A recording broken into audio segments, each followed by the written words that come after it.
The cafeteria floor was cold against Olivia Bennett's palms.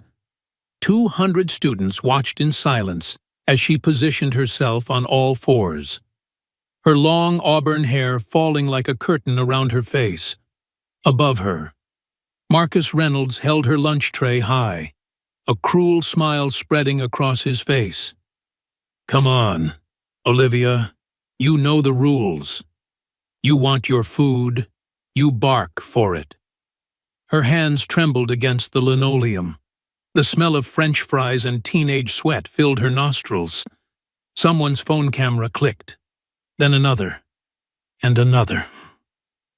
"Woof," she whispered, the sound barely escaping her lips. Marcus laughed, the sound echoing off the cafeteria walls. "Louder, my dog at home barks way better than that. Woof." The word tore from her throat, raw and humiliating. A few students giggled. Most just stared, frozen between horror and fascination. Marcus dropped a single French fry on the floor. "Good girl. Now fetch." 3 weeks ago, everything had been different. Olivia had been invisible. Just another quiet sophomore who spent lunch periods sketching in her notebook. She'd been drawing Marcus during art class, trying to capture the way afternoon light hit his profile. She hadn't meant for him to see it, but when he did, when he grabbed the sketchbook and saw his own face staring back at him, something dark flickered in his eyes. "You think you can just draw me like I'm some kind of model for your weird art?" He'd torn the portrait into pieces, letting them flutter to the art room floor like dead leaves. "Draw me again, freak, and you'll regret it." But that was 3 weeks ago. Now, as Olivia reached for the French fry with shaking fingers, she couldn't remember how it had escalated to this, how one torn drawing had become daily humiliation, how Marcus had discovered that making her act like a dog was the perfect punishment for a girl too shy to fight back. 2 miles away, in the Bennett family's craftsman home, a golden retriever named Max suddenly lifted his head from his bed. The dog's ears perked forward, a low growl rumbling in his chest. He pawed at the collar around his neck, the small GoPro camera attached to it capturing his sudden agitation. Dr. William Bennett looked up from his research papers. "Max, what's wrong, boy?" The dog was already at the door, scratching frantically at the wood. His growls had turned to sharp, insistent barks. In 5 years, William had never seen Max act like this. Okay, let me check your camera. Maybe you saw a squirrel or..." William connected the GoPro to his laptop, pulling up the live feed. The camera was part of his behavioral research project, studying how service dogs responded to their owners' emotional states. But what he saw on the screen made his blood run cold. The cafeteria, Olivia on the floor, and the timestamp showing this was happening right now. Max slammed his body against the door, the lock rattling with each impact. The dog knew, somehow, impossibly. Max knew his girl was in trouble. Back in the cafeteria, Olivia had collected 3 more French fries, each one accompanied by another bark. Her best friend Hannah Morrison sat frozen at their usual table, her lunch untouched. Hannah's little brother Daniel sat beside her, his face scrunched in confusion. "Why is Olivia pretending to be a dog?" Daniel asked, his voice carrying in the quiet cafeteria. At 13, Daniel saw the world differently than most kids. His autism made it hard to understand social cruelty, but easy to recognize when someone was sad. "Shh, Danny, just eat your sandwich," Hannah whispered, but her hands were clenched into fists under the table. Marcus kicked another fry across the floor. "You missed one, puppy. Better hurry up before lunch ends." That's when they heard it. A deep, primal bark that didn't come from Olivia. Everyone turned toward the cafeteria doors just as Max burst through them, his golden coat gleaming under the fluorescent lights. The dog moved like flowing water, weaving between tables, his eyes locked on one target. If this story resonates with you, if you've ever felt powerless or witnessed someone being hurt, please take a second to hit that like button. And if these stories touch your heart, if you want to help us reach more people who need to hear that they're not alone, consider hitting the thanks button below. Thank you for being part of our pack.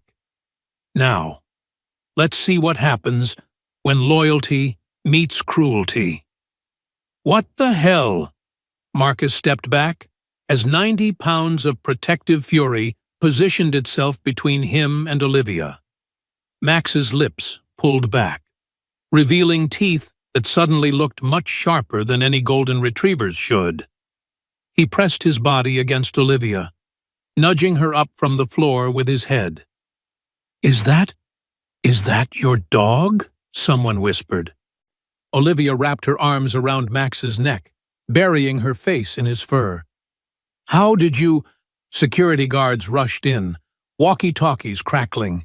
"We've got an animal in the building. All students remain calm."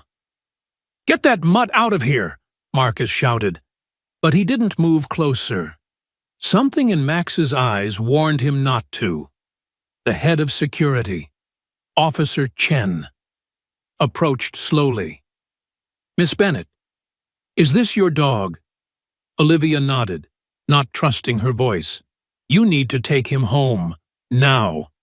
No animals allowed on school property." As Olivia stood on shaking legs, Max refused to move more than an inch from her side. He kept his body between her and Marcus, a low growl vibrating through his chest whenever the basketball captain shifted. "This is stupid," Marcus said, trying to reclaim his authority. "It's just a dog."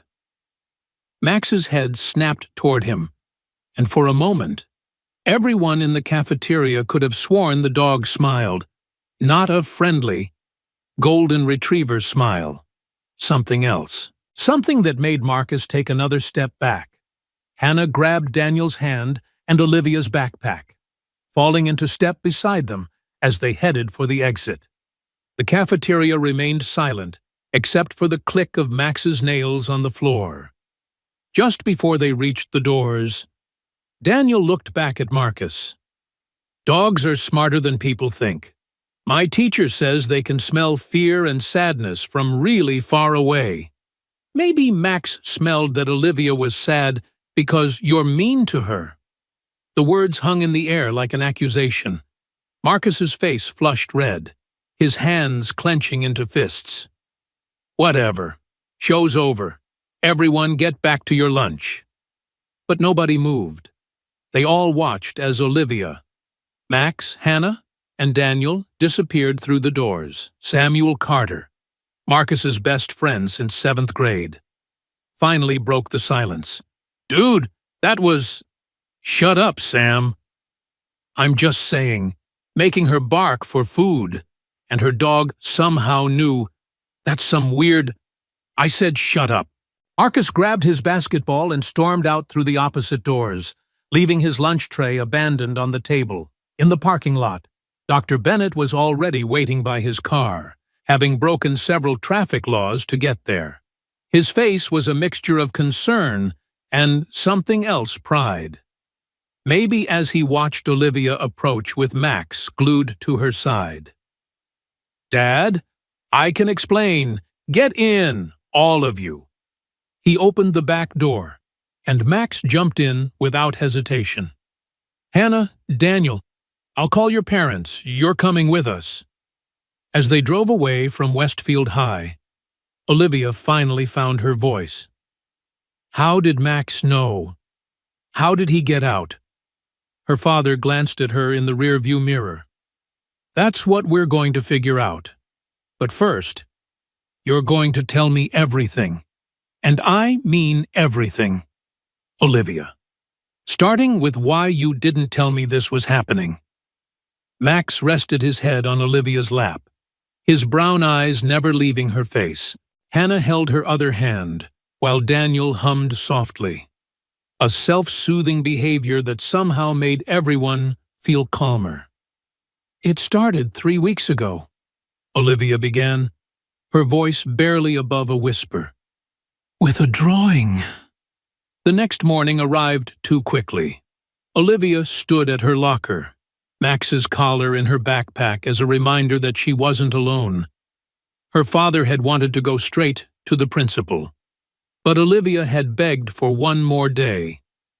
Please, Dad, let me try to handle this myself first. She should have known Marcus wouldn't let yesterday's humiliation go unanswered. Hey, puppy girl. She didn't turn around. Her fingers fumbled with her combination lock. I'm talking to you. Marcus slammed her locker shut, nearly catching her fingers.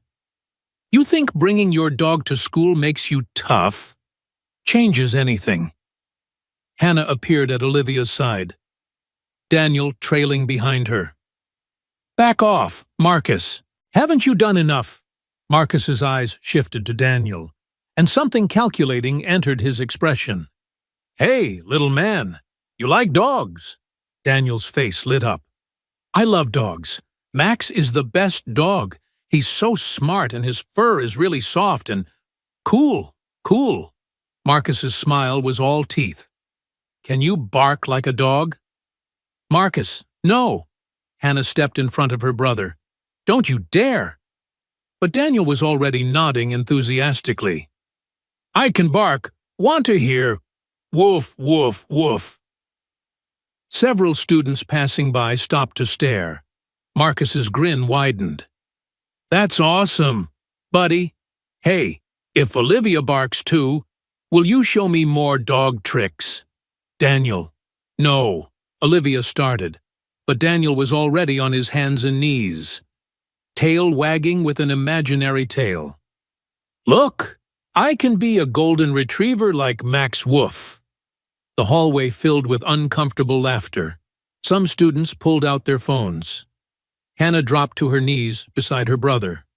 Danny, get up. This isn't a game. But Marcus said it was fun. Daniel's voice wavered, confusion clouding his features as he began to notice the pointing and laughing. That's when Olivia made a decision that would haunt her for weeks. She lowered herself to the floor beside Daniel. It's okay, Danny. I'll play too. No, Olivia, don't. Hannah reached for her, but Olivia was already on all fours. Woof, she said, meeting Marcus's eyes with a defiance that surprised them both. Happy now? Marcus should have felt victorious. He'd gotten what he wanted, Olivia humiliating herself again, this time voluntarily. But something in her eyes, the way she positioned herself protectively next to Daniel, made the victory taste like ash. Samuel appeared at Marcus's shoulder, his voice low. Dude, he's autistic. This isn't cool. I didn't know that, Marcus said, but the words sounded weak even to him. Daniel looked between the faces around him, finally understanding that something was wrong. Did I do something bad? No, sweetie. Olivia helped him to his feet, her own cheeks burning. You didn't do anything wrong. Some people just don't understand games. As the crowd dispersed, whispers following them down the hall, Hannah grabbed Olivia's arm. Why did you do that? Because someone had to protect him. And sometimes protecting someone means taking the hit yourself.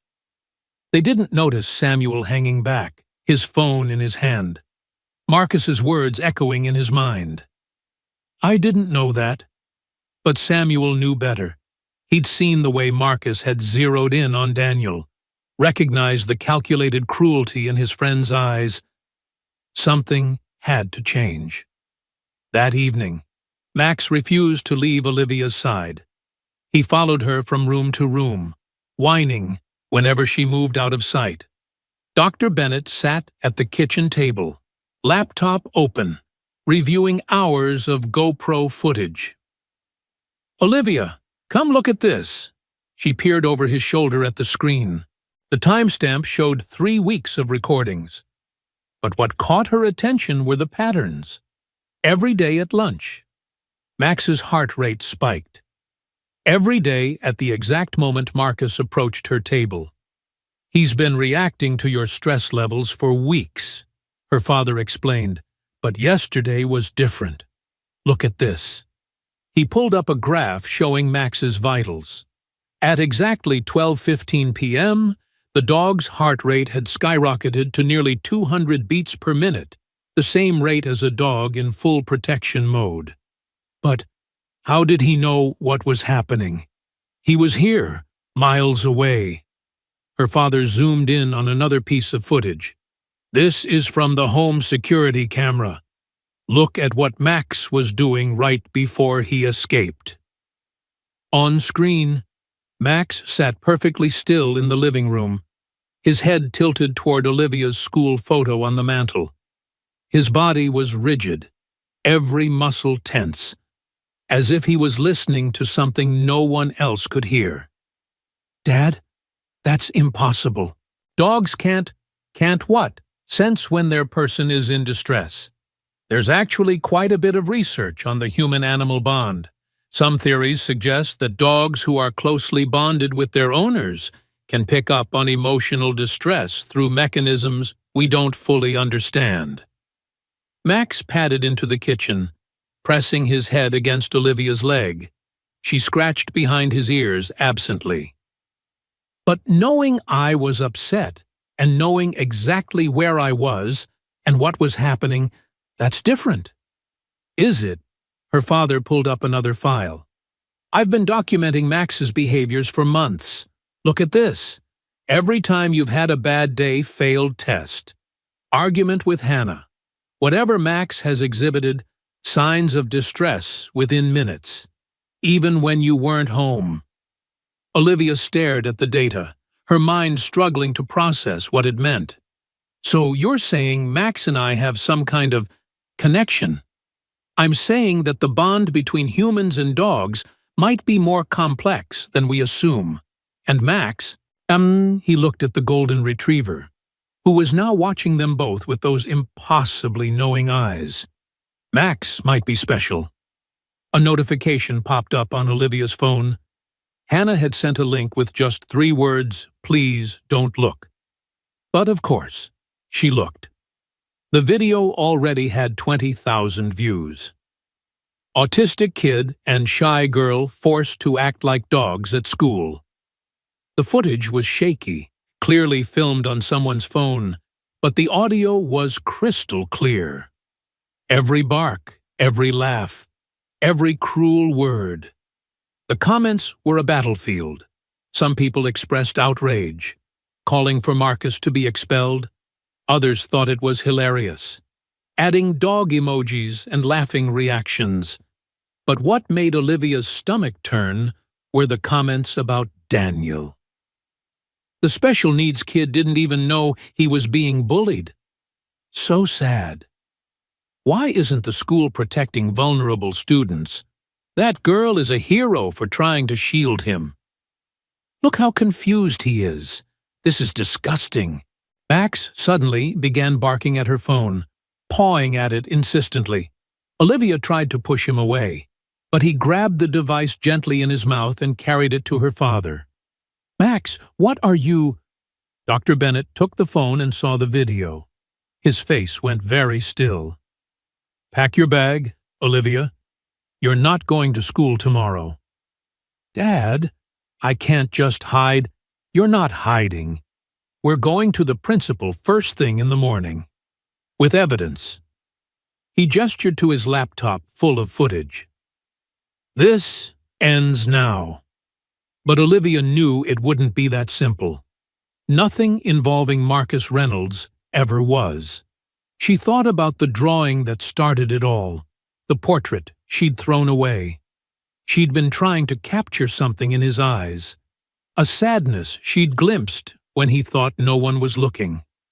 Now she wondered if that sadness had twisted into something darker, or if the darkness had always been there, waiting for someone weak enough to unleash it on. Her phone buzzed with a text from an unknown number. She opened it to find a message that made her blood run cold.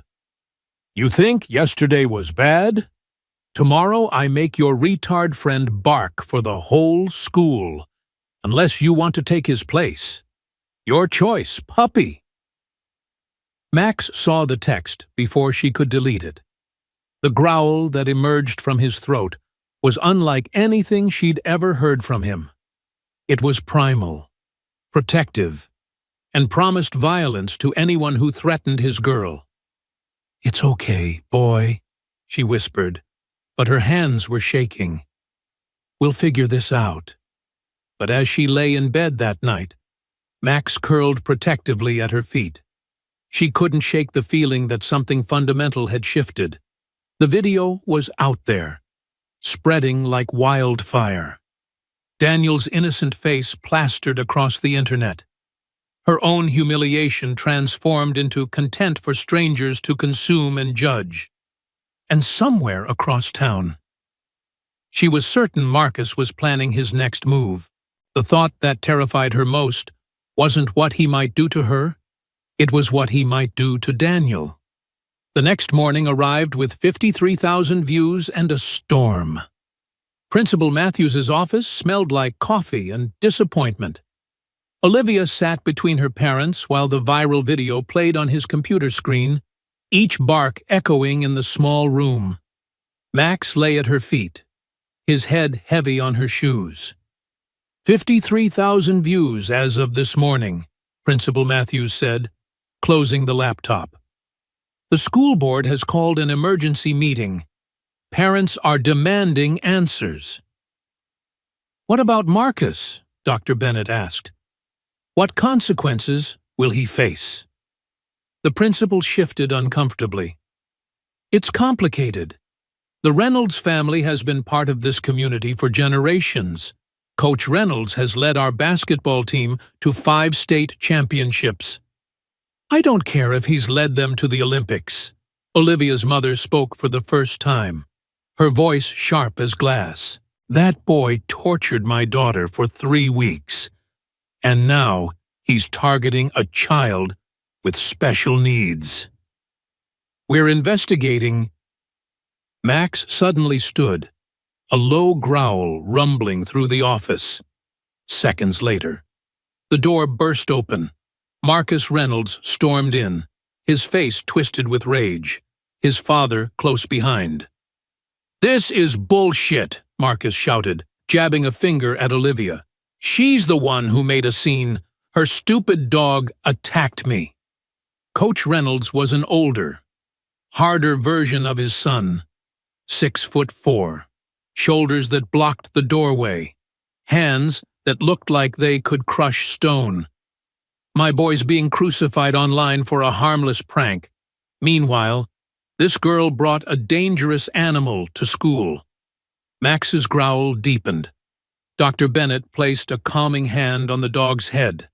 "Max is a registered therapy animal, and what your son did wasn't a prank.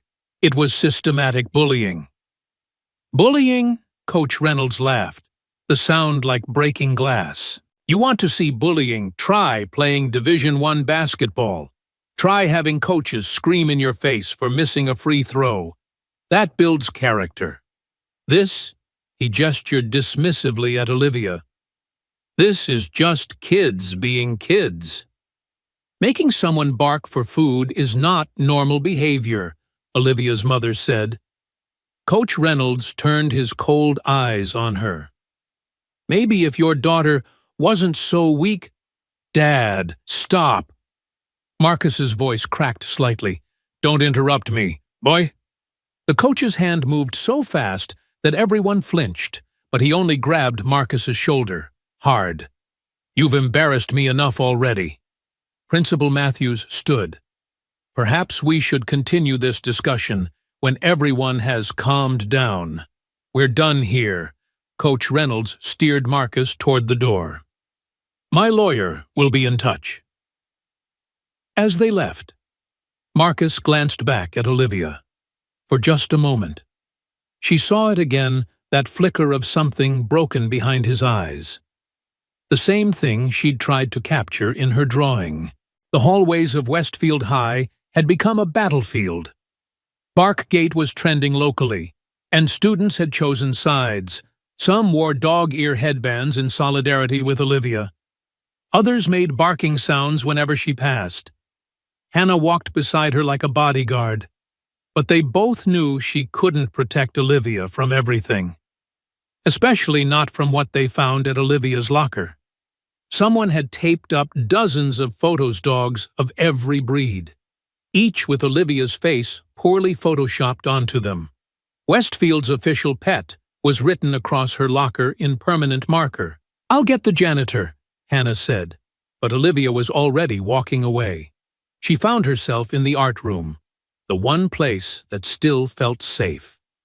Her sketches from the past weeks covered her usual table dark. Twisted things that reflected her state of mind. She picked up her pencil and began to draw without thinking. The door opened. She expected Mrs. Chen, the art teacher. But it was Samuel Carter who entered, Marcus's best friend. Get out, Olivia said without looking up. I need to show you something. Samuel held up his phone. It's about Marcus, about why he's like this. I don't care why. His brother makes him bark. The pencil slipped from Olivia's fingers. What? Samuel sat across from her, keeping the table between them like a peace offering. I've got videos, 3 years' worth. Every time Marcus misses a shot at practice, every time they lose a game. Coach Reynolds makes him get on all fours and bark like a dog. Says he's teaching him to be an alpha, not a bitch. He showed her the first video. Marcus, younger and smaller, on the garage floor while his brother stood over him with a basketball. You play like a pussy. You act like a bitch, bark for me. Marcus, show me what a little bitch sounds like. Olivia's stomach turned. In the video, 14-year-old Marcus was crying as he barked, his voice breaking with humiliation. There's more, Samuel said quietly. So much more. I've been collecting evidence because I couldn't stand watching it anymore. But Marcus made me promise never to tell. Why are you showing me this? Because what he did to you. To Daniel. It's exactly what Coach does to him. And it's not going to stop unless someone stops Coach. Olivia stared at the paused video, at young Marcus's tear-stained face.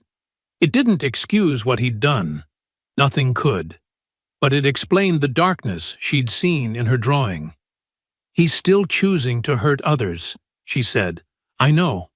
But hurt people, right?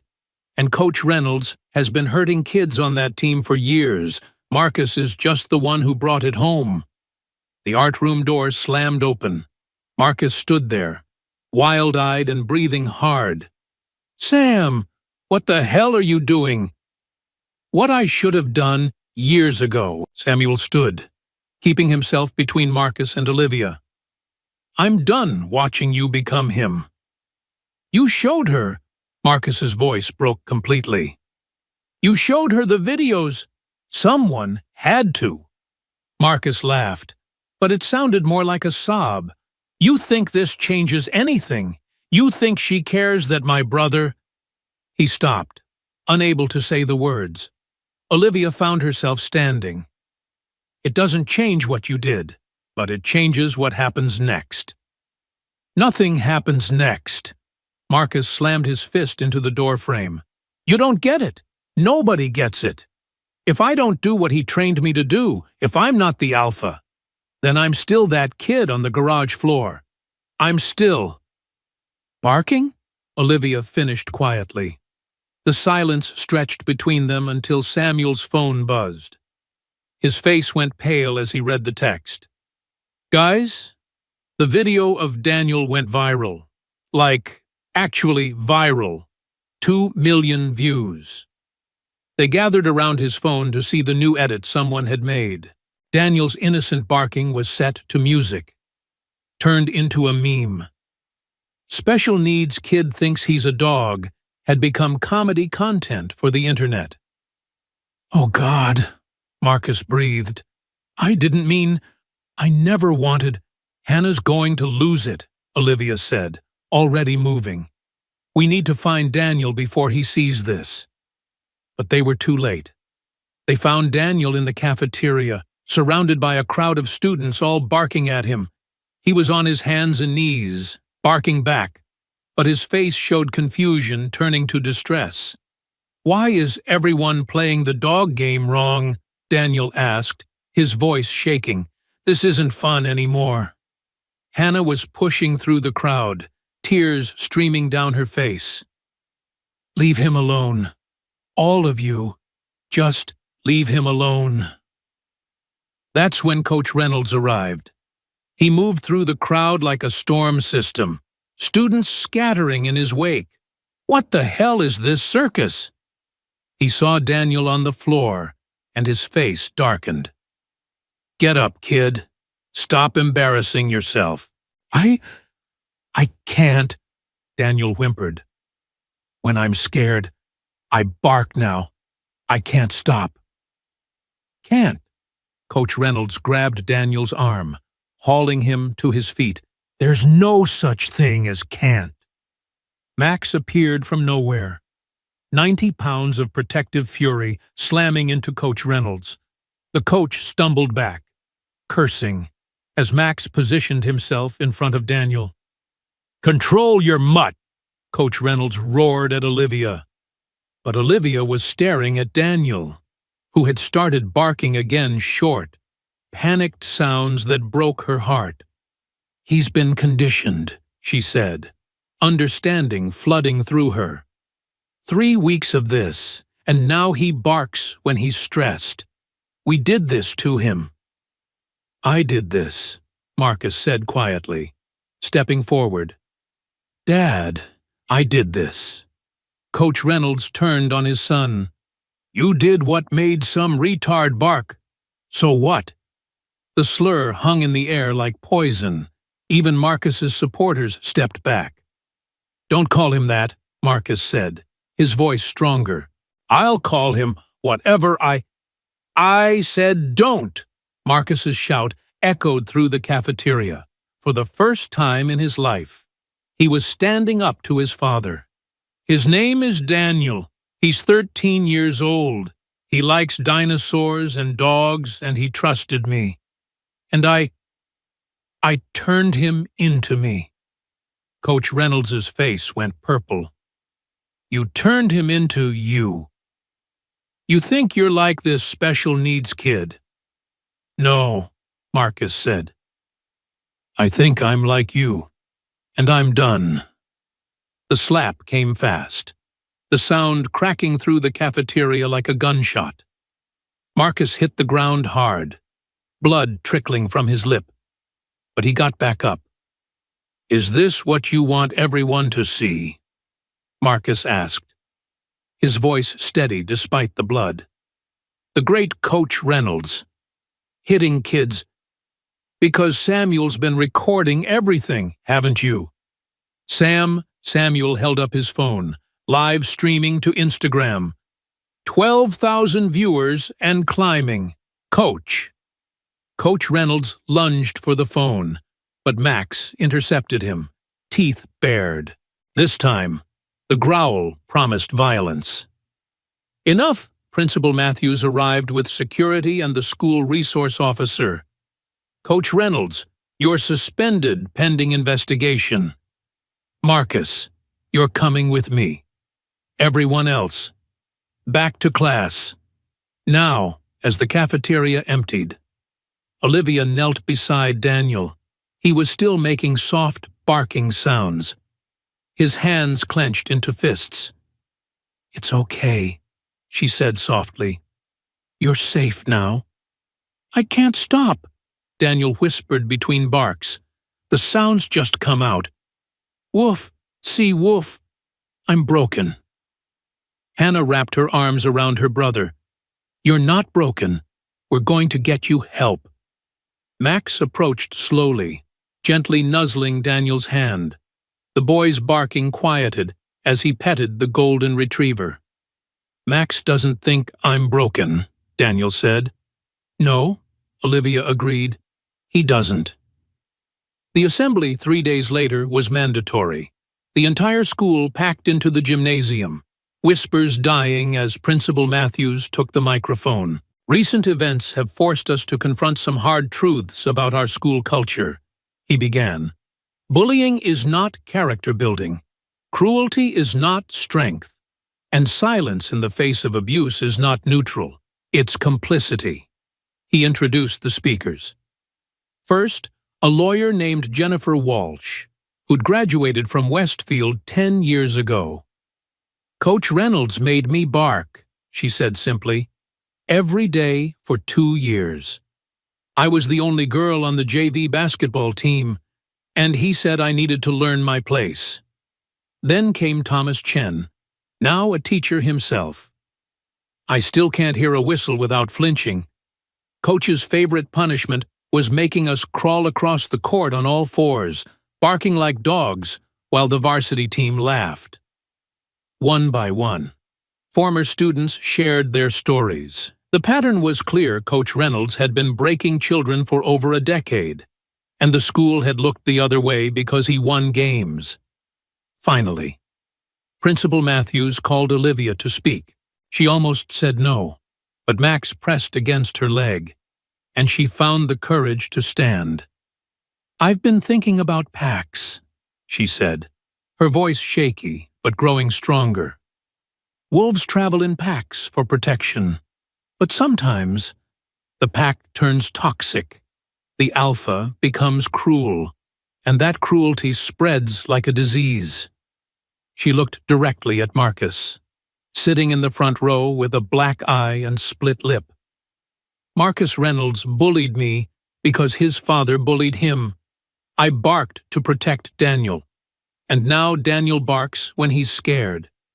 The poison spreads from one generation to the next, from one person to another until everyone's infected."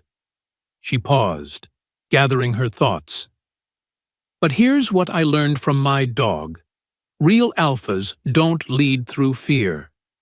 They lead through protection, through loyalty, through love." Max never had to make anyone bow to show his strength. He just had to show up when I needed him. The gymnasium was silent except for her voice. "We can choose to be a different kind of pack. One that protects the vulnerable instead of attacking them. One that lifts each other up instead of forcing each other down.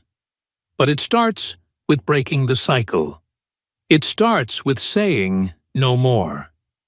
As she sat down, the applause started slowly, then built to thunder.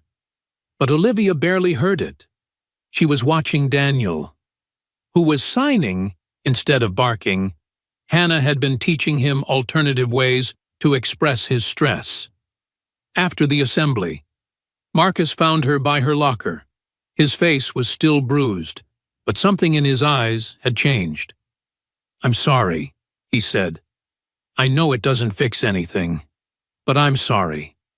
And I'm getting help. Real help." Olivia nodded. "What about your father?" "Arrested yesterday.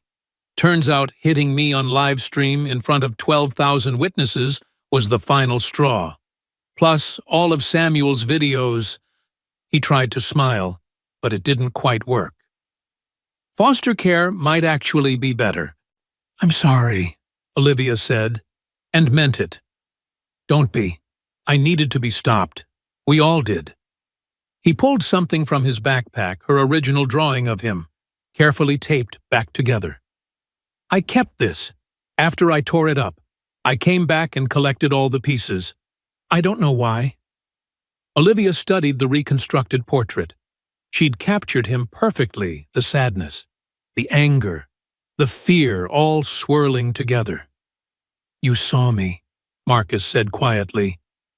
"The real me, and I hated you for it." "I see you now too," Olivia replied. "And you're not your father." Marcus nodded, tears threatening. "Daniel asked if he could join my therapy group, said we could learn to be people instead of dogs, together." "What did you say?" "I said yes, if that's okay with you." Olivia thought about cycles and healing, about packs and poison. "It's not up to me. It's up to Daniel, but Marcus. The fact that you're asking is a good start." 6 months later, the Westfield Community Center hosted its first PAC meeting. What had started as Daniel's therapy group had grown into something larger, a support system for anyone who'd been bullied or had bullied others. Max was the official therapy dog, moving between participants with an uncanny sense of who needed him most. Daniel hadn't barked in 3 months, though he still signed when overwhelmed. Marcus was living with Samuel's family and had started teaching art classes to kids. Having discovered he had his own talent for drawing, Coach Reynolds was serving 18 months for assault and child endangerment. The basketball team, under new leadership, had lost every game but gained something more valuable: respect for each other. Olivia stood before the group, her latest painting on display. It showed a pack of wolves, all different colors and sizes, moving together through a dark forest toward a bright clearing. "Max taught me something," she said, scratching behind the golden retriever's ears. "Pain travels in packs. It spreads from one person to another, growing stronger with each transmission. But here's the thing, so does healing." She looked around the room at the faces that had once frightened or hurt her, now working towards something better. "We can't always stop the pain from spreading. Sometimes we bark because we're scared, and that fear infects others. But we can choose to spread something else too: compassion, understanding, hope." Daniel raised his hand. "Like how Max knew you were sad from far away." "Exactly like that," Olivia smiled. "We're all connected, whether we realize it or not. What we do to others, we do to ourselves. What we heal in others, we heal in ourselves." Marcus added quietly, "And sometimes the bravest thing isn't barking back. It's teaching the whole pack to speak human again." As the meeting ended and people began to leave, Olivia noticed Daniel teaching a younger kid sign language, a boy who'd started barking at school after seeing the viral video. The cycle could have continued, but instead, it was being transformed. Max padded over to her, carrying his leash in his mouth. "Time to go home," as they walked out into the evening air. Olivia thought about that day in the cafeteria, when she'd been on all fours, barking for French fries. It felt like a lifetime ago. "You know what? Boy," she said to Max, "we make a pretty good pack." Max wagged his tail in agreement, and together they headed home, leaving behind a room full of humans learning to heal, one word at a time. The viral video was still out there, somewhere in the permanent memory of the internet. But its power had been transformed. What had started as humiliation had become education. What had begun with barking had led to finding their voices. And in a community center in Portland, Oregon, a pack of wounded humans gathered twice a week to practice the hardest skill of all: being human together. The local news picked up the story a week later. From viral shame to community healing, how one school's bullying crisis sparked real change. But Olivia didn't watch the segment. She was too busy in the art room, working on a mural with an unlikely group of assistants. "More yellow in the sunrise," Daniel suggested, his hands steady as he painted. The art had become his new outlet when words felt too heavy. "Good eye," Marcus agreed, adding highlights to the golden retriever at the center of their design. "What do you think?" Samuel stepped back, paint splattered on his basketball jersey. "I think Coach would hate everything about this." "Good," they said in unison. Then laughed a sound that would have been impossible 6 months ago. Principal Matthews stopped by to check their progress. The mural would cover the entire cafeteria wall, replacing decades of basketball championship banners. "What are you calling it?" he asked. Olivia set down her brush. "The Pack Remembers." The mural told their story in symbols: a girl kneeling but not broken, a boy learning the difference between strength and cruelty, a child finding his voice in silence, and a dog that somehow knew that love could travel any distance. Marcus's phone buzzed. He glanced at it, and his face tightened. "My dad's lawyer. He's pushing for early release. Good behavior." As the sun set, they stood together, looking at what they'd created. It wasn't just a mural anymore. It was a testament, a promise, a declaration that cycles could be broken, that packs could heal, that even the deepest wounds could become sources of strength. Max barked once, not in fear or warning, but in celebration, and for the first time, nobody flinched at the sound, because sometimes a bark is just a bark, and sometimes it's the sound of freedom. Olivia's phone hadn't stopped buzzing since 5 a.m. Messages from numbers she didn't recognize, friend requests from strangers, comments tagging her in the viral video.